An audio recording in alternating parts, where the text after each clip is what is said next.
Welcome to another episode of Emotions. My topic today is the widower. The widower. And I have a guest with me, but before I bring him on, I would just like to say a little bit about the widower, because I have a widower in my life, and that's my father, Bishop Ben Oruma. I have watched my father's life like completely evolve and change since my mother died. And thank God now things are better with him. He is healing. Thank God. But I remember when it first happened, it was just so hard on him. And I noticed that everybody talks about widows, widows. There's some funding for widows. There's some organization for widows. There's always a support group for widows. There's so many things for widows. But hardly have I ever heard anyone actually talking about a widower. And if they're talking about a widower, they're always talking from a negative standpoint of, they don't really go through as much as women go through now. They just hop on another woman and they just remarry. Well, there are some cases where the man decides not to remarry, but regardless of how the death came up or not, whether it's a man or it is a woman, death is death, pain is pain, and grief is grief. There is so much stigma to somebody being a widower. It's either people over pity them, just pity and pity and pity, and whenever they see their phone calls, they just assume that they need money. Or people take it upon themselves to really, really reduce the person. And I'm not talking about from the standpoint of, oh, let us support you. No, from the standpoint of, we already know your situation. This episode is to enlighten you and to just tell you that there is one thing that every hurting person or every grieving person needs, and that is presence. The presence of comfort, the presence of compassion, the presence of love. No one is looking for your money. We don't need your money. If you give it, yeah, fine. But you are nobody's alpha and you are nobody's omega. And please stop treating people in that way. And this is what I am seeing with a lot of widowers. My husband and I had a neighbor a few years ago who unfortunately passed last year. And I just remember how, like, whenever you say, oh, my wife died, there's this thing of, oh, and then unsolicited advice or unsolicited condolences. Oh, she's in a better place. Oh, this is the time that it should have happened. Oh, this must really, really be bad for you. How are you coping? How are you handling? Look, if you are going to encourage somebody who has either lost their husband or their wives, bring out the strength that is on the inside of them. Highlight the strength that is in their life. Don't tell them that they must be weak. Oh, you must really be weak right now. Oh, hey, Masho, hey, now wow. So how are you going to cope? No, you tell the person that they are strong. You assure them that you're going to visit them and that you are going to see them. You tell them that they're going to make it through this tough time. You don't put all kinds of fears in their hearts. Just be there. And even when you're there, you don't have to say much. There's something about presence. It's like it takes care of everything. Just your presence, just being there. And don't forget widows and widowers. Don't forget them. Visit them. Place a call to them. And if, like in my case, I have noticed that a lot of my mother's friends, they have vanished. Yes. A lot of her friends have vanished. If she could see and if she could know, she would be disappointed. They have vanished in my life and they have vanished in my father's life. And that's not how it's supposed to be. Now, we are not looking for you. That is not my point. I am just trying to tell you that when somebody loses someone, especially a spouse, please don't just cut off communication. Yes, we understand that you were not close to the husband or you were not close to the wife or whatever, but you still have to communicate, at least for whatever that friendship meant to you, if you valued it. And whenever they call you, please don't think that they are calling you for money. I remember when my mother had just died, and then I came into the country for her dedication. And me, I am somebody, whenever I come into Nigeria, I have a list of everybody that I call. I have a list of all my friends and a list of people who I respect and pastors, and I noticed that I could not reach anybody in January of 2018. I couldn't reach any. I couldn't reach anybody. Nobody was answering the phone. And my mother had died in November of 2017. So I asked my dad, I'm like, why are people not answering the phone? Because those same people are answering today. They are answering in 2020. But they did not answer in 2018, especially in that January, February of 2018. They didn't answer. And I asked my dad, why are these people not answering? And I gave him their names. And he said, they are thinking that you're calling them for money. Do you know that I didn't even understand it until I got exposed, because now I'm doing a master's in thanatology, which is the art of death and dying. And oh my goodness, I have heard a whole lot of things. I have seen a variety of people who have had the same incidences of how people withdraw and how people like begin to treat them. You know, they are like, it's kind of like a respect has like dropped, and people now tend to look at you with pity. And unfortunately, there is a difference between pity and compassion. You know, you don't have to do anything for me. You don't have to send me money or write me a check. But when you're compassionate, I would even know the difference in your giving. We can see it and we notice it. You know, and then like for those of you who intend to visit, please, like don't come screaming and crying and reminding us about how painful how painful it is. We already know how painful it is now. We already know it was us that went through it. It is my father that went through it. You know, at least me, I have a husband that I can go back to. But my father is alone in bed. You know, so like you don't have to remind him that he is alone. And how is he going to cope? And who is going to be cooking for him? And some people even go as far as calling me and asking me, you know, who is cooking for him? Hope you are taking care of him. No, I'm not taking care of him now. I just left him there. I just abandoned him there. Come on. We are going through pain, you know, and even now as I'm talking, like, it is all hard to see my dad become a different person. Like, my father is single now, you know. I remember when we had gone to, I had taken him for a checkup about a week or two after my mother died. He was very ill, and I took him to see the doctor, and we had to fill out a form.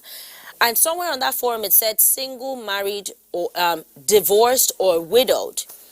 And I remember when we ticked widowed, my dad just like lost it. My dad busted out crying. I mean, like, this is my dad who has been like strong my whole life. This is my hero. Like, you understand? The only time I ever saw my father cry is when he was praying.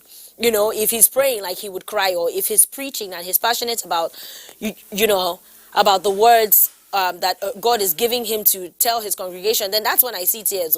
If not, I didn't see my father cry. So to see my dad, not only was he crying, but my dad was wailing like a child in the hospital. My heart just broke into pieces. Oh my goodness, like my heart just broke. They were married for 44 years. You know, and he was like, I am now a widower. I am now a widower. You know, and I could tell that his status had changed. His title had changed. His life had changed. And his expectations had changed. And his circle of friends had changed. And you know what? Sadly, even his caliber had changed. Because people say, he's a widower. Or, they just assume that he's hungry. My father is not hungry. And you know, and this is why I'm doing this show. Is because that I also have a guest who is a pastor and who is a widower and who has sailed through the storm of being a widower for the past 5 years. And I'm telling you, the loss of a loved one is hard, but the loss of a spouse is on another level. This is somebody that you've been laying with on the same bed for 20-something years or 30-something years or 44 years, like my parents. You know, like, how do they cope? Thank God for loving people. Thank God for family members. Thank God for our faith, you know. Thank God for all of that. But I will just encourage you, don't forget that widow that is your neighbor. Don't forget that widower who is your neighbor. And don't see them from the standpoint of pity. Because trust me, they are not pitying themselves. They are just sad, but we don't pity ourselves. They don't pity themselves, so don't pity them. Show them love and compassion. And whenever they call you, please don't assume. As a matter of fact, my dad, like, he does not even call anybody because he has recluded almost into a place of depression, which is expected. So he's not even calling anybody, because when people are depressed, like, they don't even call anybody, you know. But don't just assume that, like, they are looking for money or that they are fine. they still need your prayers and they still need your visitation. They need your presence. And when you go there, like, don't be blabbing. Don't be blabbing and making all kinds of statements. Go on the internet and type what are the appropriate things to say at a funeral or to somebody who is grieving. What is the appropriate thing to say to a widower or to a widow? Don't just go there saying, oh, what a mighty loss. Ow, at least she's in heaven now. Okay, so like her being in heaven, like how is that like supposed to help him, or how is that supposed to help us? So let's be sensitive. Let us be compassionate and stop the stereotype. And if they want to remarry, allow them to remarry, and like stop saying, men don't feel it as much as the women. That is a big lie, because really, the last time I checked, a woman really, really fills up a lot of void in the home. So when the woman is not there, everybody is naked. So please stay tuned as I bring in my guest.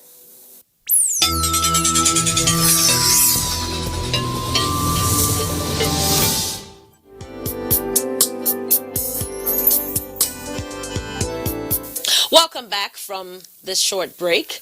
You are tuned into Emotions with Omenasa, and my guest is with me. Today our topic is the widower. We're always talking about the widows, but today we are talking about the widower and the weight and the heavy laden and the burden that is involved in losing a loved one, especially a spouse. And today my guest is none other than Pastor Tunde Dada. Thank you so much for being with us, sir. Thank you. It's my pleasure for being here. I am so tired of support groups being everywhere for women. Everything is about women. Everything. Advocacy is all about women. And the men are forgotten, basically. So I just wanted to put this show together to to validate you and to empathize with the widowers out there. And so we would like to hear from you, sir. How has this been for you? How has this been for you? Well, it's been a journey. It's been a journey. And it's been sometimes tough, sometimes easier. When it happened, there was just this disbelief. Your whole system rejects what just happened. And even though you're trying to reject it, but it's a reality. And it's a reality that's not going to change. That's the thing about death, where you get a new norm. Your normal is gone, and then there's a normal that is new to you that you never just imagined could happen. And you just got to take it one day at a time. At the point in time when you suffer this kind of loss, it's very hard, practically impossible to look far ahead and see where you would be. You just need to just focus on surviving till the next day. I can remember in that season, I had one prayer, and that prayer was, Lord, give me strength. I mean, like from the minute I woke up in the morning, the only prayer is that, Lord, give me the strength to go through this day. And I thank God for my faith. If not for my faith, I don't know how I could have survived this. Everything changes, and it doesn't go back. Being married, and I was married for 33 years. Being married, there are things that you don't even know about. It's like my kitchen. I mean, I help out in the kitchen like every nice husband, but I don't track what's in my freezer. Yeah. I don't track what's in the store. I can remember the first day I went and we needed napkins, just like hand towels in the kitchen, and I was walking through a store looking for hand towels, and I said, "Look at my life! I'm looking for hand towels." Yeah, like the little things become so big. Yeah. So it's been a journey, and there are phases. There are times when I thought I was okay, but when I traveled and I came back, I realized that actually I wasn't as okay as I thought I was. So it's a continuous journey. They don't come back. So and life goes on. You would say that you're still in your journey? Yes, definitely. Mom, I call her mom. Mom's gone. So at home now, and my two daughters are married. So it's just myself and my two sons. So we have a big house and 3 men. Wow. So it's different. And then the boys are in their rooms on their laptops. So the times I come downstairs at 7, 8 in the evening, and there are no lights on downstairs. Downstairs is in darkness because the boys are in their room on their laptops. Maybe I was doing some study in my room, and I come down and it's like I have to put on the lights. You know, it could get to you. It could get lonely. It could get lonely. What would you say about the stereotype about what people say? Grief is not hard on a man now, because as soon as the wife dies, they just jump and they just hop on another woman and all of that. Like, I believe that you've been a widow now. Yeah. 5 years now. For 5 years. 5 years is a long time. Like, I guess you've broken that record. 5 years, that's a very long time. So, is there any plan for remarriage? Yes. I believe I'm still young enough to have a life ahead of me. I'm going to need partnership. I'm going to need some kind of, you know, Comfort, some kind of comfort. You know, we spoke about comfort before now.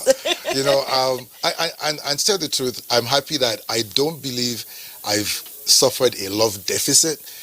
Just because of the kind of church that God has used me to raise. I mean, there are people to hug me and say, I love you, Daddy. I get that. But like you said, there's a level of comfort that right now only the intimacy Holy that they Spirit can give me. Only the Holy Spirit. One person comes and takes over that. And takes over the Holy Spirit. Yes, sir. Yes, sir. What are some of the changes that you noticed in the society? Maybe status changes or friends. Like, did your circle change? A lot of her friends I have not seen, like I thought I would see. And also, you know, because I have daughters, there were friends who I thought would really be involved in my daughters' lives, because my daughters got married after my wife passed away. And not a lot of them, a few showed up, but not a lot showed up. Yeah, that was one major thing that we noticed. And, you know, for just because I'm a pastor, I had the church community around me. So that really helped. I mean, if I didn't have that community around me, I don't know what I'd have done. I mean, I would have been really, really, really lonely. But just because I have the church community around me, then there was a flow of people coming in. But if I was just at that point in time, just a businessman, it would have been devastating. Wow. Yeah. Wow. Like, what are some insensitive statements that people have made? Unsolicited advice. Oh, she's an angel now. Oh, she's watching over you. It was her time to go. You know, she had cancer now, so she's no more in pain. Actually, I've said it. I'm going to write a book on mourning. I really have to, because I saw this happen. People would, in their cars, they were talking and having a nice time. Like normal people. And then when they get to my gate, they change their face, you know, to a very somber, you know, morning look. Then they come to my door and knock and come in. And then some cry or just, you know, they dump a lot of weight on me at a time when all I needed then was strength. I just made you come and just either stand and keep quiet, or just say, you know, you'll make it, you know, just be strong or something. But then they dump on me, and then they go. And now I'm dealing with this thing. I'll tell you this. I printed a poster on my door at that time, and I said, I have lost my wife of 33 years. I have suffered the most loss. If you come here, please don't cry more than I'm crying. Don't shout more than I'm doing, because I am suffering the most loss. And I put the sign on my door. Because people don't understand that. When somebody is mourning, they know that they've lost something. They know that things are bad. They know their life has changed. They know. So don't come and make them know more of what they already know. What is more that can be known? Yes, really. Just come and just you know, be supportive, be strong, but don't put that face. Somebody called me from the States and cried for like 15 minutes on the phone. What am I supposed to do? I was already trying to be strong, and then you're just crying on the phone. at me. What's that supposed to do to me? Make me feel worse. So people need to learn about handling people who are mourning. How can people be more sensitive? Because the truth is that a lot of people don't even know what to do. Like people looked at my mother in the casket and said, "Oh my God, she's so beautiful." Most times, if you don't know what to say, don't say anything. And just let them know that you're there for them. That's it. Just let them know that you're there for them. You don't have to say anything. And if you say anything, say something to strengthen them. Really, just know this, the person that is mourning needs to be strengthened. Period. That their greatest need is strength, because you are so devastated by what's happened. You're trying to believe it. You're in unbelief. You're in disbelief, like, did this really happen? Has my life changed? Will I see her again? Will I never see her again? So there's a lot going on. So you just need strength. You just need strength. Now, do you think, because there is this bias that, like someone told me that your mother died from cancer, so you were prepared. And then, because like this person, like their mother died suddenly. Okay. And I mean, I am studying to be a thanatologist. I am doing a master's now in thanatology. So I know for a fact that pain is pain and grief is grief. What is your stand on that? You can never be prepared for death, for loss of a loved one, because there is this, in your heart of hearts, you are hoping against hope that they will make it, that they will live, that they will beat this thing. I mean, you're praying. Especially since you are a pastor. Exactly. You're praying. And I'll tell you this, faith is not having a second choice. Faith is like, it's going to go this way, and I'm not going to just consider it going another way. And then it went another way. I mean, it's going to catch you off guard. Yeah. I mean, it is, and it's going to take some time for you to adjust and find your balance again. So that idea that you're prepared, you're never prepared for the loss of a loved one, because you're never willing to let a loved one go. So that's it. We should just be compassionate, and do what we can for them, and don't be quick to forget, because after the few days before the funeral, once the funeral is done, to be quite frank, people go about their lives, and the person mourning is left by themselves. And that's when you see that if you're a woman, your husband's friends that were in the house all the time, they're not there anymore. Your wife's friends, they're not there anymore. And if the partner that left was important and had a large group of friends, you find out that actually from living a very lively, boisterous lifestyle, you could just be like completely lonely with nobody. Yeah. So let's be intentional to keep asking after the people who are mourning after the funeral. That's really important. Yes, and visiting them. And visit them, see how they're doing. Visiting them. Thank you so much for being here, sir. So you've heard it. It's not just the widows that are heavy laden. They have lost their confidence. They have lost everything, and now they are starting from scratch all over again. And just as Pastor Dada said, I think that the key ingredient here to support, it's not just to say, oh my show, oh sorry, oh God knows best. God gives and God takes. Take heart, take it like that. Those statements are insensitive. Just stand there, give a hug, and be present. And I know this firsthand, because whenever I go to visit my dad can give you a list of people who he doesn't want to see again. Please don't allow that person here again. What is it? Like, they're just full of drama. Please. And then, I've noticed that the people who he wants to keep seeing are people who are praying with him, and are people who are telling him that he is strong. Not people who are asking him, are you strong? No, they are telling him, you are strong and you're going to get through this. So let's be sensitive and let's be intentional, and please don't stop visiting those who have been widowed. God bless you for listening. You will have to jump off a cliff, just knowing that you will not crash.